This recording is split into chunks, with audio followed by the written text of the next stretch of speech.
This week on Capitol Journal, we're covering the week that was in Alabama politics, as the legislative session is still more than a month away.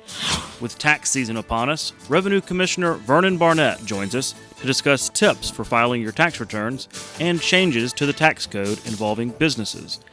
Mark Colson from the Alabama Trucking Association is in studio, highlighting Human Trafficking Awareness Month and the trucking industry's efforts to prevent those crimes. And Greg Cochran of the Alabama League of Municipalities joins us to discuss what cities across the state are seeking from the Alabama legislature this year. It's all next on Capitol Journal.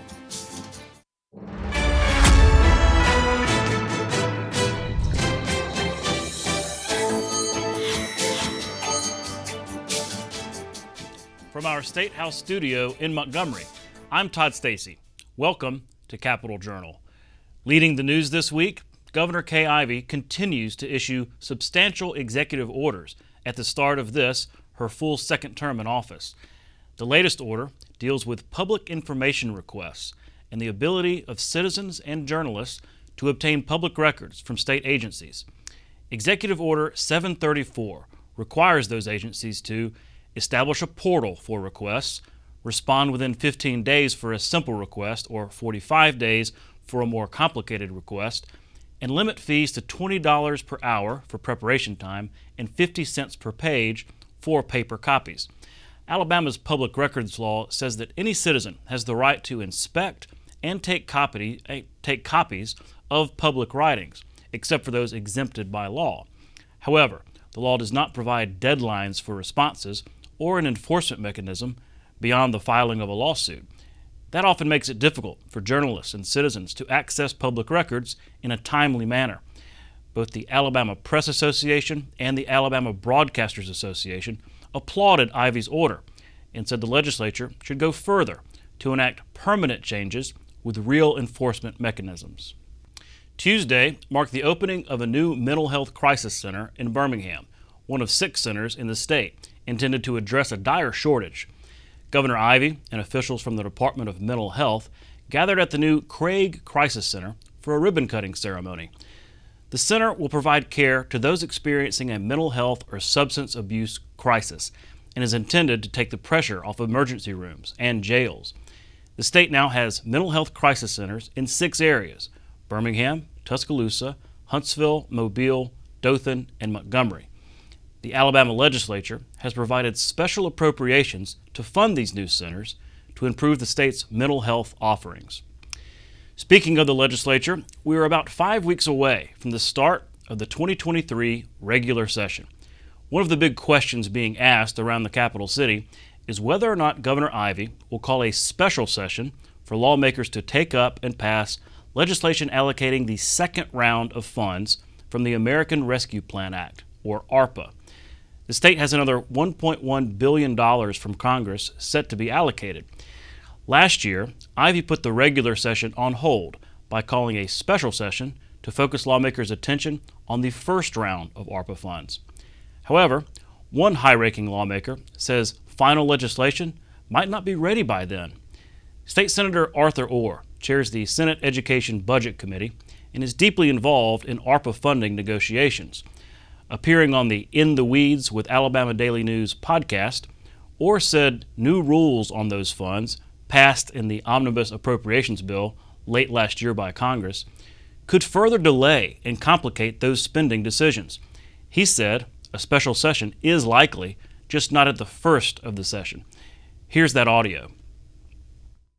When the omnibus passed, that definitional change allowed any expenditure that could be expended under the Community Development Block Grant Program, the CDBG program that our cities and counties are so familiar with.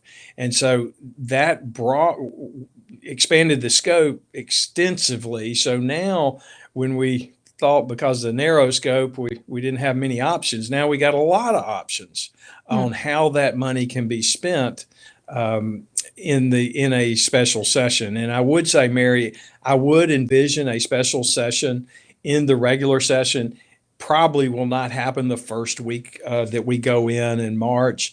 I believe it'll be somewhere in the regular session in that context in the first half of it. And it'll just take a while for legislative leaders and the governor to come together and kind of hammer out a framework that's all agreed. And we telegraph notice to members that we want to try to handle this perhaps in 5 calendar days, Monday through Friday, and that members have more or less consented to the ARPA legislation before we get going in a special session. Speaking of the session, Capitol Journal's Randy Scott caught up with lawmakers representing rural areas who say that expanding access to broadband internet and building out water and sewer infrastructure will continue to be priorities when the legislature convenes in March. Here's his story. The inauguration festivities have ended, and now the work begins. The administration and lawmakers are eager to get to the people's business. There are a couple of months until the start of the 2023 regular session, and they're already tackling issues. I'm the chairman of the Rural Caucus and also the chairman of the Rural and Urban Development Committee in the House. And one of our main priorities is something that the governor mentioned today, which was expansion of rural broadband. And just broadband in general, even across some of our urban areas that need some extra help. So that is a focus that we're going to have, is trying to get everybody connected. We still have people that are struggling for clean water and clean sewage and proper sanitation. So hopefully we can kind of expound on those successes that we've had in terms of with the federal government coming in and providing some resources. And so with this ARPA money, we're hoping that we can get more of my colleagues to agree that we need to make sure that we create those positions where people can have clean water and clean sewage. Representatives Kelvin Lawrence and David Standridge say ideas they're considering can help promote other proposals benefiting voters. Proposals include covering education and utilities. We're at record levels in our education budget resources, even through this pandemic and the challenges we faced. And so that very much helps to be able to look at those without the financial strain. We can take those resources and make positives out of it. Just as well as infrastructure, whether it's water or electricity, I think healthcare should be a necessity as well. We should make sure that everyone in this state has affordable health care. For Capitol Journal, I'm Randy Scott. A controversial bill banning the teaching of, quote, divisive concepts in schools will be back in the legislature this year after falling short last year. State Representative Ed Oliver of Dadeville has pre-filed House Bill 7, which would ban the teaching of divisive concepts relating to race, sex, or religion in K-12 classrooms. The bill does not specifically mention critical race theory, which the Alabama Board of Education last year banned in public schools. We spoke with Representative Oliver about his bill last year on Capitol Journal. Here's that video. The intention is obviously it starts with K through 12, goes through all state government, and has some effect on post-secondary education. We are trying to create a K through 12 environment where kids can go and learn how to read and write without learning how to hate America or each other. Similarly, for state government, we're trying to create an environment where people that you may have an employer that has views different from you that may hold it against you that you disagree. We're trying to create an environment so that you're not punished for that. The First Amendment really takes away much of what you can do with a college professor who may have some radical ideas. And remember, you're choosing to go to a college, so we're not going to get too upset about that. Parents need to make sure that they're spending their money wisely when they send kids to school. But what we don't want to see is a professor that would give a student a bad grade because they disagreed with some belief or principle that the professor had. Compelled speech is really what we're trying to fight against. Railway Corporation, CSX, gave a $30,000 grant to the Alabama Collective and Ed Farm to conduct hands-on app development training sessions at local historically black colleges and universities. The goal is to show students how software app development can lead to a career in technology. When we think about CSX's role, we are everywhere that you can possibly be east of the Mississippi River, employing more than 22,000 employees. What often gets lost in translation is the fact that we have a significant technology footprint within our organization. It enables us to provide safe, reliable, efficient transportation to all the markets that we serve. You know, HBCUs play a vital role in the talent that we cultivate and that we bring into many of corporate partners like myself. I have a very strong desire and belief, as does CSX, to ensure that our talent is reflective of the communities that we serve. When we bring in this initiative between the collective and Ed Farm, we're bringing skills, we're bringing resources, but even more so, we're elevating talent. We're growing the programs that we have at these local universities and these colleges, but we're growing our community. And we're working to develop a competitive workforce, but we're working to grow our entire workforce development pipeline. The Alabama Department of Public Health has announced the winners of the 6th annual Share Your Smile with Alabama photo contest for 3rd graders. 2 Montgomery students, Braylon Colvin of Lead Academy and Kaylin Patterson of Forest Avenue, will be featured in marketing campaigns to promote children's oral health. And this is really one of the most fun things we do here at Public Health all year long. I really, truly mean that. It's something we really look forward to. We're going to announce the winners in just a minute. As we have said, this is a way of kicking off Children's Dental Health Month, which which each year is in February. I have the pleasure of introducing Miss Kaylin Patterson. Show everybody your beautiful smile. All right. And she tells me that she really likes reading and art, which I think both will carry you forward in your future.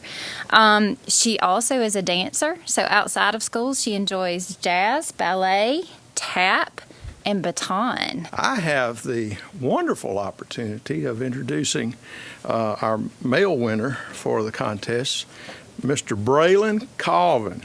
I said, what do you want to do when you grow up? Well, it just so happens his father, Darian Moore, is a truck driver. What do you think Braylon wants to do when he grows up? Be a truck driver. I asked him a question. I said, why did you want to get into the contest? And you know what his answer was? I want to win a prize. Okay. So what was your reaction when you found out that you won? I was excited. And so who was the first person that you told that I won? My grandmother. Well, I told my grandma.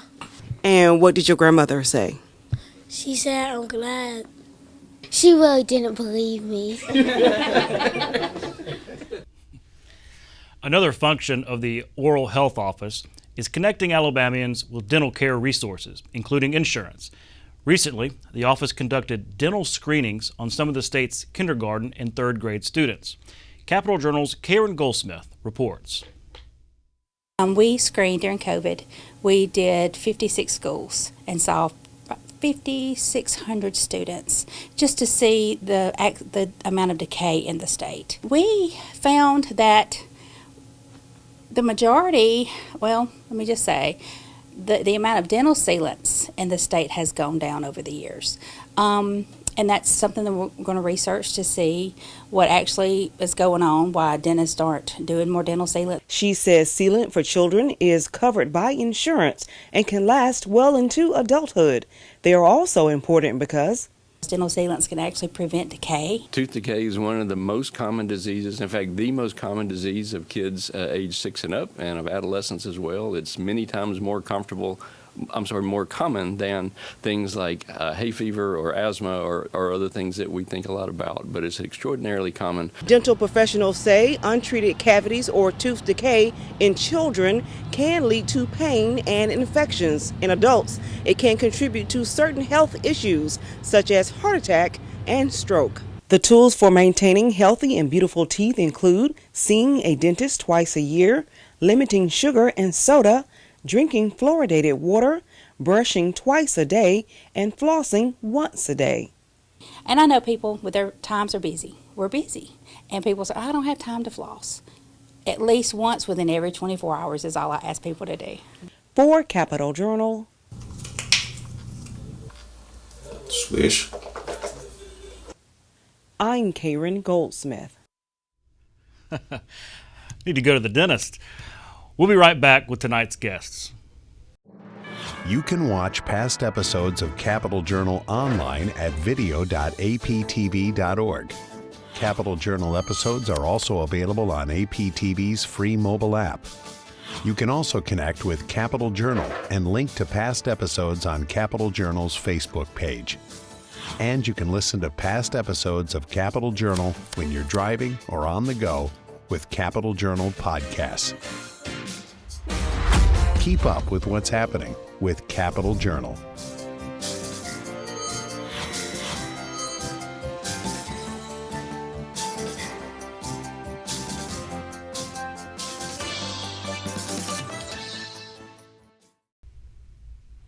Next, I'm joined by Vernon Barnett, Commissioner of the Alabama Department of Revenue. Commissioner, thanks for coming on Capital Journal. Todd, thank you for having me. Well, it's tax season, Yeah. so this is very appropriate time to bring you on to explain a few things about that. But before we get to that, I was hoping that you could kind of offer a refresher to our viewers about the Department of Revenue and an overview of what all your agency does. Sure, Todd, I'd be delighted. It's a broad spectrum. And of course, I guess as everyone knows, we do collect income taxes. But we also deal a lot with our business community through sales taxes. Anytime you buy an item, the person you bought it from will collect sales taxes and then send it to us. And then we take that money and we disperse it to the localities and wherever that money goes. We always say that collecting taxes is easy, but dispersing it is the complicated part, because so many of our taxes, there may be 6 or 8 or 10 entities that get a little piece of everything. And so we do that. We're involved in all kinds of mining, that kind of thing, forestry. We also have an investigative unit. We're the entity that is tasked with all the criminal aspects of the tax law, enforcing that, and motor vehicle. So your tags and that sort of thing, we play a big role in that. Okay, yeah, that's right. So every time we renew our tags, that's going Right. to be. I'm all up to date, by the way. Well, I'm glad to hear that. It hasn't always been the case. Yeah, well. Well, it is tax season. People right now are filling out their returns. The early birds may probably already be finished. But talk about this. What do people need to know about the best ways to go about filling out their tax returns, the best way to be efficient and maybe get a better return?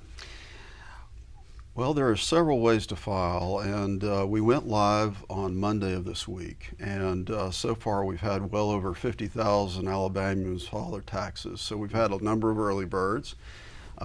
We always encourage people to file early and electronically, because not only does that mean you get your refund quicker, but it also means, from our standpoint, it's a big help to us because it helps us combat fraud.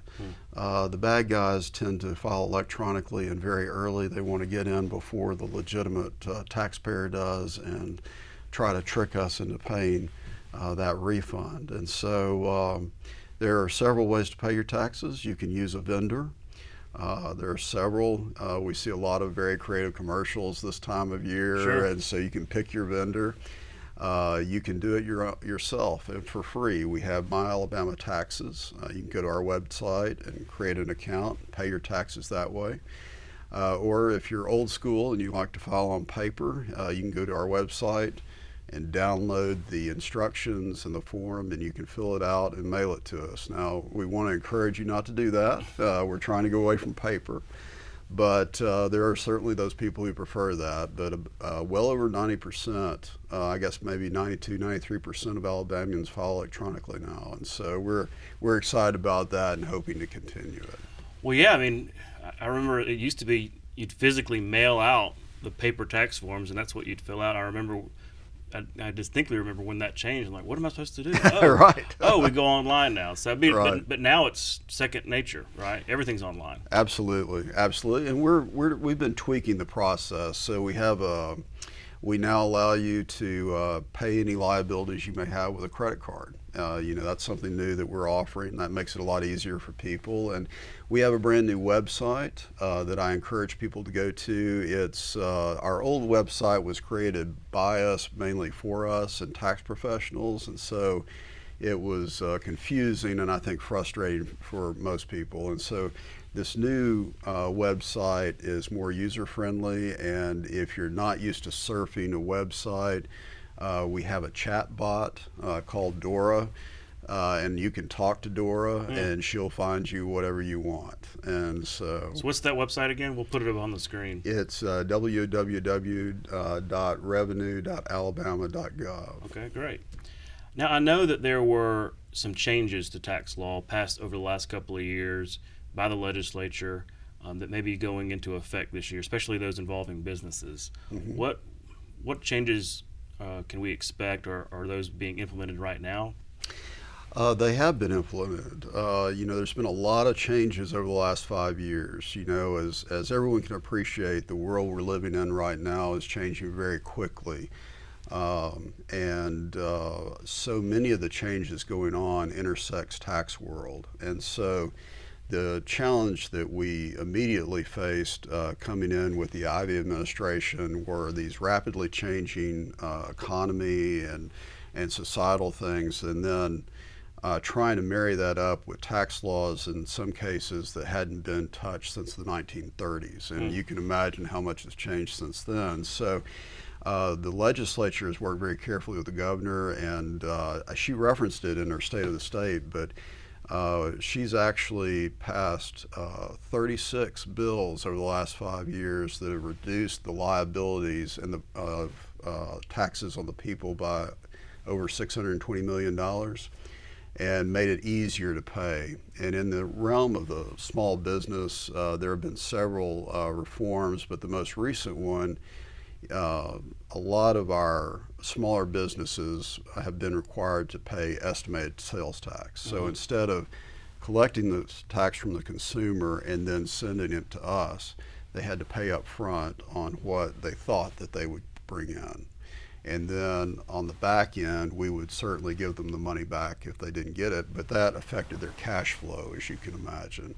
And so what we've done is raise that threshold. So more of the smaller businesses are only remitting what they collect, which helps them with the cash flow and makes that a much smoother process. As a matter of fact, one of the bills we're hoping to see this next session coming up will actually raise that even further. And I think it'll be a good thing for a lot of our smaller businesses. You see, especially for the smallest of the small businesses. Absolutely. Yeah. That maybe can't afford the tax firms and things like that. Well, see, that's exactly right. And I think what gets lost a lot of times is, not everyone has the luxury to have accountants and tax lawyers. There's a lot of people that don't have those kind of resources, and so let's do what we can to help those folks. And so we've done that, and and along those lines, we've also instituted a new program that we call Tax Talks. One of the things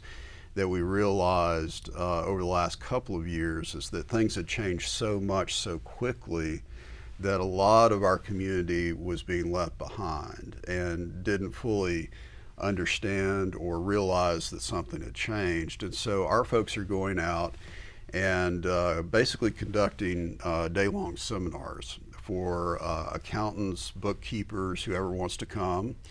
If you're an accountant, you get continuing education credits, and we walk you through all the latest and greatest, answer any questions you have, and we've gotten a lot of great feedback from it. So we've done it both virtually and in person starting last year. This year, we're going to do it a couple of times a year in every part of the state, and then moving forward, we plan to do it more often and have more offerings. You mentioned the legislative session, and it is coming up, just about a month away. Mm-hmm. And one of the things people are talking about is tax rebates or some kind of tax cut, tax rebates, because we've got this surplus in revenue So a lot of people are talking about, okay, one-time tax rebates back to individual taxpayers. But I've been thinking about it, and I can't remember a time that we've done this before. So my question to you is, what would something like that look like? Have we ever? I remember the feds doing it back during the Bush presidency, but have we ever done this before, and what might it look like? You know, Todd, that's a very good question, and the answer is no, we haven't done this before. This is something very new. In Alabama, we're not used to having surpluses, but now we find ourselves in that position. So, as you know, a lot of times we're consulted on tax legislation, whether we have a role in the policy or not, to make it mechanically feasible so that it can be administered. And with the rebates, certainly our preference, and we've communicated this to all the stakeholders, is that it function mechanically just like an income tax refund. So, and what I mean by that, obviously everyone, one of the big benefits to filing early is getting that refund check early, and everyone loves to get the refund check. And we have a process for that. And so with the rebates, what we would do is we would follow that same mechanical process. And each person who was due a rebate check, they would run through the normal course so we could confirm their identity, make sure that Todd Stacy, who's getting this rebate, is actually you and not the Todd Stacy lounging by the pool in St. Petersburg trying to steal your check. Hey, that might actually be, but I understand what you're talking about. So you don't have a bunch of checks flying around. Exactly. We get the money to who is entitled to it, and we get it out in a reasonable period of time. And so that's our preference, and so far all parties have been very open to it. I think the discussions around the rebates are still really fluid, but I think everyone feels comfortable with that. Mm-hmm. And is that kind of common when the legislature gets in? I know that when they get ready to write bills, that affect the budget, they'll go and talk to LSA and the folks here in this building. But do they also come to you and your team to say, hey, this is going to affect the tax code, what do we need to know?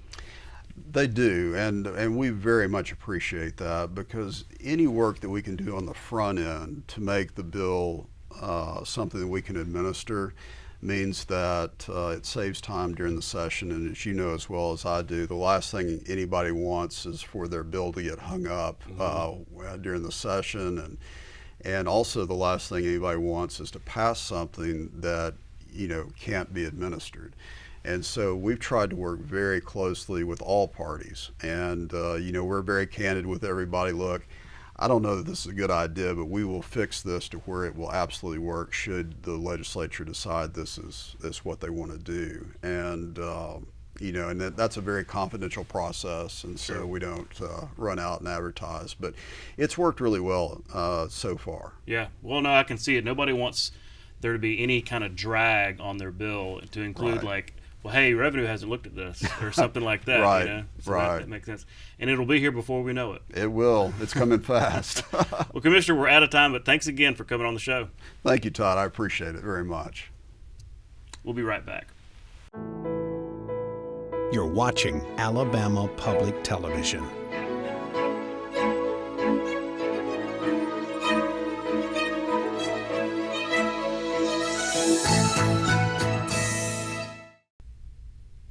Next, I'm joined by Mark Colson, President and CEO of the Alabama Trucking Association. Mark, thanks for coming on Capital Journal. Thanks for having me, Todd.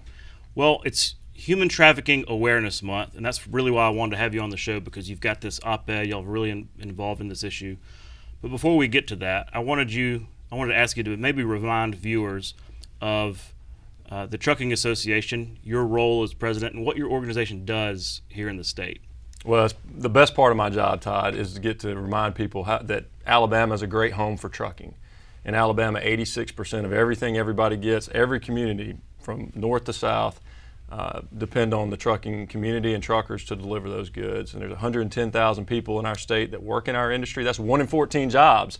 It's a lot of jobs in our state. There's a huge economic development boost from the trucking industry and the presence we have in Alabama. So I love telling the stories of our industry, but I also love telling the stories of the individuals that make it great.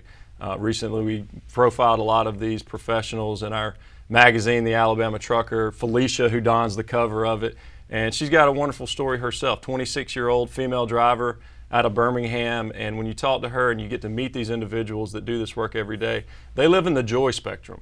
They come to work with joy. They understand that they're part of something bigger than themselves. They understand, that their company's part of their family, but the industry that they're in is part of the fabric of America. So it's really one of the best parts of my job is to get to not only meet those individuals, but get to share their stories across the state.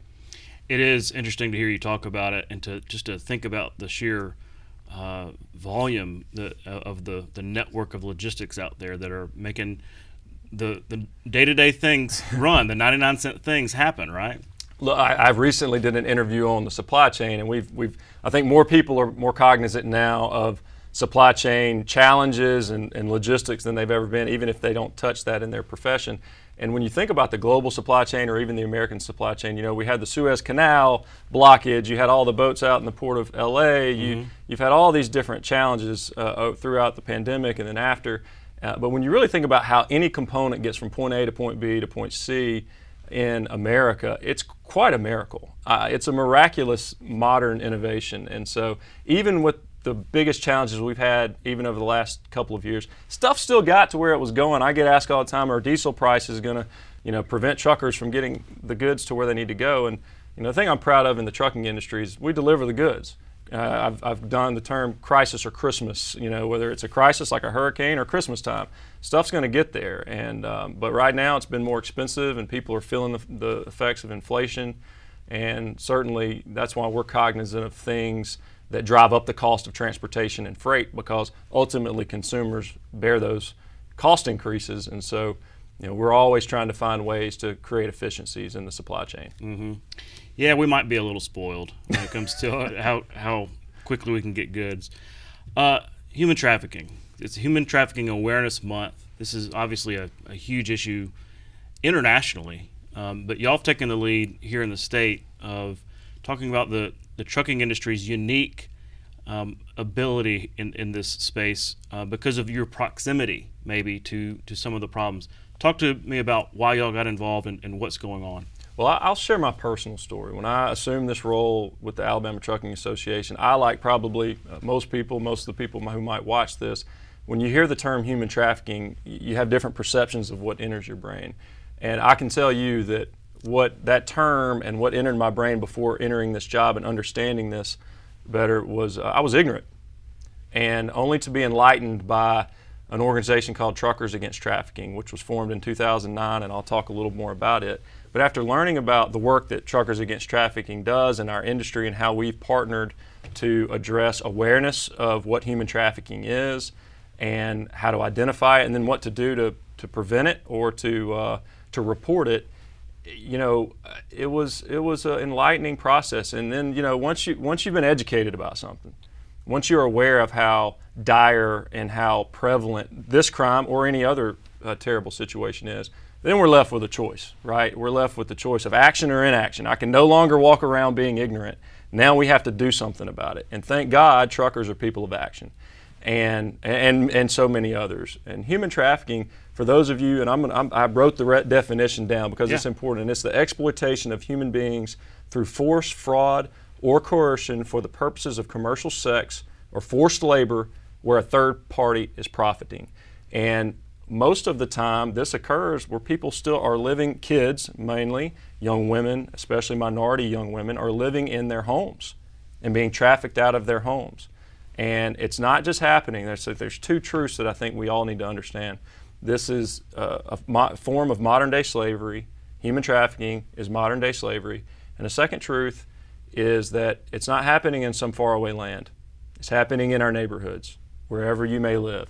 I live in Montgomery, Alabama, so it's happening in our neighborhoods, especially where there are interstate corridors, just because, but it's not necessarily being trafficked across borders either. It's, sex trafficking can happen in many different forms, even with family members involved. It's very terrible when you learn about the nature of these crimes and the people who exploit these individuals. And so, fortunately though, organization in 2007 that evolved to become Truckers Against Trafficking in 2009 was created, and the industry, our industry, the trucking industry, quickly evolved to adopt a proactive solution to how to identify human trafficking. And so truckers now and trucking companies go through, we call it TAT training, Truckers Against Trafficking training, which simply helps them identify red flags to what to look out for, how to engage victims, at a truck stop or wherever they might be. I was thinking a truck stop. That's what came to mind. And that is a common place, but not the most common. There are other more common places where sex trafficking and human trafficking takes place. And then what to say to victims, what not to say, and then how to engage with law enforcement when you report this. And there's now the human trafficking hotline that now has reported over in Alabama 679 cases, and over 1,500 victims have been identified just since 2009. And nationally, 1.5 million people have gone through this training. In Alabama, we've have over 30,000 professionals in our industry that have been registered as TAT trained. I took my staff through it, even though we're an office staff. And so it's really available for anyone out there, no matter what your business profession is. You can go on truckersagainsttrafficking.com and get all of these resources. But it's been a powerful tool, and we're just really the awareness side of this. And something I wouldn't want to miss, we're going to talk about the Human Trafficking Summit that was going on this morning, is that there are so many people on the front lines addressing, like law enforcement. Attorney General Steve Marshall, the Northern District U.S. Attorney, spoke this morning. But you learn about the work that all of these individuals are doing to crack down against the perpetrators of these crimes, and the victims advocates that are standing up for the people who have been caught in this cycle, the individuals who've been caught in this cycle. Well, let me ask you about that. I know there's this Human Trafficking Summit going on. I guess it has been going on for the last couple of days. You mentioned Steve Marshall, the Attorney General, Prem Escalona, the Northern District U.S. Attorney. What happened at this summit, and who all were involved? These are a broad section of stakeholders that are, some are actively involved on the front lines, such as victim advocates groups, law enforcement, but you have educators, you have social workers, people that touch, you have industry leaders. So it really is a broad cross-section. And this was Governor Ivey and the Alabama legislature created the Human Trafficking Task Force that this summit is a product of, and also under Attorney General Steve Marshall's watch, we now have the Human Trafficking Alliance. They have their own separate focus. But just a few years ago, these didn't even exist. But this crime has, and these victims have been there for a long time. So we've seen what progress can be made when people come together. And even law enforcement were there this morning giving a play-by-play really of a pretty significant bust sting that they did here in the Montgomery region in the past couple of years, and how long it took to build the case, to get trust from victims, to care for those victims, to hold one person to account. And it's quite remarkable. It takes dedication, and hats off to the law enforcement officials at all levels who are working on this and all the other things they have to deal with on a daily basis. Well, we'll certainly share the website and some of those resources, and I appreciate you sharing this with us. We'll follow up on the issue of human trafficking. I do want to switch gears while we have you. We have a legislative session coming up. You're an active player. The trucking industry is an active player in the political arena. Are there issues that y'all are looking at as the session approaches? They really fall into three categories, but the first biggest one, I've been asked this even by some of our legislative friends. The first one is, we just really want to be able to do our jobs, and that's move freight without, so not be distracted by too many things that might distract our attention. But the first big one is safety. I mean, safer roadways are better for everyone, and we are certainly focused on that. So that's why we're for infrastructure improvements. That's why safety regulations that make sense we support. We do safety trainings throughout the year for trucking industry professionals. We partner with ALEA and law enforcement and the Federal Motor Carrier Safety Administration to make sure that we're honed in on that. The number two is workforce development. I mean, just like every other industry, we have our eyes set on building our future workforce, communicating those professional opportunities to students and adults to join the trucking industry and be a part of that 110,000 people who work in our state, whether it be a professional driver, a diesel technician, or starting your own trucking company. And so we want to showcase those opportunities, and we've certainly gotten lots of support, especially out of the legislature, the governor's office, and the community college system that offers a number of training opportunities for our industry. And then third is the legal environment. It has become, insurance rates have become almost to a crisis point for trucking companies. And that's because of the threat of nuclear verdicts and what I like to call the death of 1,000 cuts, the small claims where trucking companies get thrown in a suit and their insurance company decides to settle because they're not it's a cost equation, right? And that adds up over time, especially for smaller companies. And the justice system is there to adjudicate conflict, to take care of injured parties, and that's good. And we're not against that at all. But it's not there for profiteering. It's not there for those to look at the trucking industry as a profit center. And so we have we're very conscious about those types of things when we engage in the legislative process, both at the state and the federal level. Well, interesting that you brought that up, because there was a big Supreme Court race this last election. Greg Cook, y'all were very supportive of Greg Cook, and that was sort of, the narrative was the tort issue, and so y'all were successful there, you and a lot of other sort of business industries.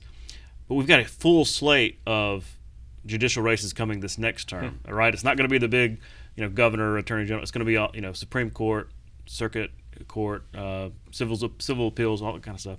Talk about y'all's involvement there and why you're so involved in these judicial races, you and others in the business industry. Well, just like the legislative branch or the executive branch, and the judicial branch in Alabama, we elect our judges at the local and state level.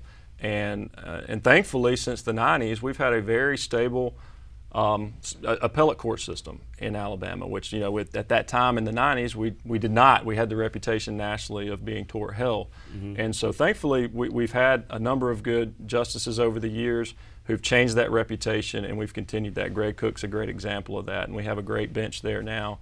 And, upcoming, we do have an important election, and I think it's one of those processes that most voters don't pay as much attention to. Yeah. But we pay attention to it because, like I said, at times, not at the appellate court level, but throughout the country, we may find ourselves in venues, the trucking industry or other businesses, where we feel like we don't get treated fairly. And that is all that we ever seek, is that judges who rule based on the rule of law, and that you can walk into that courtroom, or if you file a case, that it's going to be treated fairly based on the facts in that case. And so I think the broader business community, not just the trucking industry, that's generally what they like to see. And so we certainly had that in Greg Cook, and I know that we've all got an important election cycle in 2024 to pay attention to. Well, we're almost out of time, but you mentioned workforce development, and last time you were here, you talked about all the opportunities that exist. I assume there are still job openings, people looking for employees, and maybe training opportunities as well. Yeah, there's 15 CDL, commercial driver's license training programs through the community college system. There's private offerings in the state. There's 9 diesel tech programs. Those are the 2 job fields we talk about the most because they're the most in-demand professions within the trucking industry. But the job site, if you want to be an accountant and come work in trucking, it's a good business to be in. If you want to be a lawyer and you want to work in trucking, it's a good business to be in. So the culture of the trucking industry is quite contagious once people get in it. It's in their blood, and we want to share those stories, just like I told you about Felicia. The more we're able to showcase those opportunities to people, I think the more excited they get, because it's something bigger than themselves. It's not just a job. You're a part of something essential that's in the state, that's in this country, that matters. And when you talk to the men and women who work in it, you can sense that pride really quickly. Well, again, thanks for coming on Capital Journal. Thank you, Todd. We'll be right back. You can watch past episodes of Capital Journal online anytime at Alabama Public Television's website, aptv.org. Click on the Online Video tab on the main page. You can also connect with Capital Journal and link to past episodes on Capital Journal's Facebook page. Next, I'm joined by Greg Cochran, Executive Director of the Alabama League of Municipalities. Greg, thanks for coming on the show. Todd, thank you so much for having me this evening. Well, I wanted to start out by maybe asking you to help remind our audience about what the League does, its mission, and what it does here in the state of Alabama. Well, thank you for that opportunity. Todd, we were formed in 1935 by a group of mayors and legislators that felt like municipal governments needed a voice at the legislature. And so we have carried that mission forward through all these years, and we find great experience through our team, great leadership through our members to be able to address for the legislature issues that affect how these policies are being adopted at the local level, and how the state is a partner with us in creating cities that are vibrant and attract economic investment and give people a place to live that they're proud of, to live, work, and play. Mm-hmm. So for our viewers out there, chances are that their mayor or council member or whomever is probably a member of your organization. Absolutely. We have 464 unique municipalities across the state of Alabama. Each one of them have unique natural resources, people, and opportunities and challenges. And so it's a fun job to have, to be able to assist them with opportunities and resources to be their best selves. And that's what we strive to do every day, is to provide those resources, tools, education, training, partnerships with members around the state of Alabama to help them provide those communities of excellence. Yeah, well, I was actually going to ask you about one of those services that's kind of new to the League of Municipalities, and that's in the realm of economic development. It's obviously a huge, deal just statewide. Often when we think about it, we're thinking about these big projects and everything. But if that individual city gets the Dollar General, that's a big deal in some towns or even other industrial projects. But I know that y'all have ventured into this area by offering training and certification for those municipal staff or officials, especially maybe for towns that can't afford a professional firm or something like that. That's right. Our focus is to help these communities focus on their opportunities and to overcome any challenges that they may have. It's a year-long academy. We call it the Economic Development Academy. We've had 40 communities in 2 years go through this one-year curriculum. We have a host of partners from around the state that are also involved in economic development come in and coach them, work with them, help them synchronize their focus where they can attract a Jack's or a Dollar General in lieu of maybe a Home Depot or something of that nature, because everyone would like to have a Chick-fil-A, but not every community is going to get that opportunity. But to refocus and synchronize their focus and on, let's look at a Jack's or let's look at some of these other opportunities within our community, it gives them a chance to build that economic investment and create jobs and sustainable wealth through their community. Well, yeah, and that certification gives them the confidence also to go out there and say, I know how to do this, whereas that's a realm maybe they hadn't gone in before. Well, switching gears, we're about a month away from the legislative session. I know that your organization is very active here in the State House. Looking towards March, what are some of your priorities heading into that session? Well, it kind of dovetails our overall mission, making sure that we're creating statewide policies that improve economic impact in our communities, making sure we're creating workforce, sustainable workforces, focus on education, improving education and making sure it's the best it can be. We are working at those types of policies with legislators to ensure that it is a partnership, making sure they know that for us, our communities are the economic foundation of our state. So that's where people live, work, and play. It's where businesses invest. And so when cities are run well and it's running on all cylinders, then our state does well economically. And I think going through the pandemic, we have seen how good Alabama really is. You mentioned the pandemic. I know that really put y'all in the spotlight because suddenly all these cities had COVID funds, whether that's CARES Act or we had ARPA 1. We're about to have another round of ARPA funds. And I guess y'all had to kind of help train and educate some cities that maybe don't have a staff of attorneys on how to go about spending some of these resources. We have. We've really focused on that issue in two ways. One, helping educate municipal officials to the importance of using those funds in legendary ways. I use that term because it's once in a lifetime opportunity of money. But we also spent a lot of time working with Congress and the state to ensure that those funds were getting to our municipalities, and there was an opportunity for each municipality to take advantage of those funds to put those projects in place. And it's going to be generational. When you look at the investment in water, drinking water, wastewater infrastructure, broadband deployment, those are the kinds of things that will really move our state to the next level. When it comes to economic investment and recruitment of people, we have to be prepared. And that's the balance that we see with our municipalities. When tax dollars are proposed, that's a revenue source for communities to put a project in place, to put infrastructure in the ground, to ensure that we have fire and police and other services that are vital for a community's success. Mm-hmm. Well, I know that you're not just involved here at the state level, here in the State House. There's also the federal level. And I remember this from when I worked up there in Congress. It would always be the League of Municipalities come up during that kind of a week-long effort, and having dinner with congressmen and their staff, really building those relationships. But y'all don't just have that. You also have meetings and luncheons with members of Congress in their own districts here in Alabama. Talk about your work on the federal level. We do spend quite a bit of time. We brought on additional help in our advocacy team 2 years ago when I transitioned to the executive director's role. We recognized that we needed more feet on the ground, we needed more talent, and we brought in folks to help us. And one of the areas of focus was our federal activity.